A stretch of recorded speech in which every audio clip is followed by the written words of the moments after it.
ಇದೇ ಹೀಲಿಂಗ್ ಅಲ್ಲಿ ಒಂದು ಡೆಮೋವನ್ನ ತೋರಿಸ್ತಿದ್ದೀನಿ.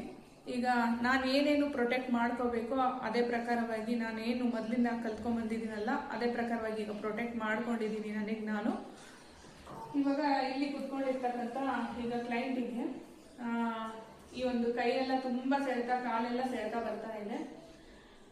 ಇದು ಸಮಸ್ಯೆ ಬೇರೆ ರೀತಿಯಾಗಿ ಬಂದಿರ್ತಕ್ಕಂಥದ್ದು. ಈ ಹೀಲಿಂಗ್ ನಲ್ಲೇನೆ ಬೇರೆ ಬೇರೆ ರೀತಿಯಾಗಿರ್ತಕ್ಕಂಥ ಕೆಲವೊಂದು ಮೆಥಡ್ಗಳಿದೆ, ಅದೆಲ್ಲ ಇವರು ಕೂಡ ನೀಟಾಗಿ ಫಾಲೋ ಮಾಡ್ತಾ ಇದ್ದಾರೆ. ಇದ್ರ ಜೊತೆನಲ್ಲಿ ನಾವು ಕೂಡ ಹೀಲ್ ಮಾಡಿದ್ಮೇಲೆ ಈಗ ಸ್ವಲ್ಪ ಪರವಾಗಿಲ್ಲ.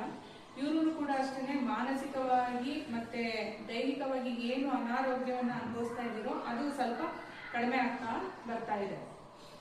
ನೋಡೋಣ, ಸ್ಟಾರ್ಟ್ ಮಾಡೋಣ.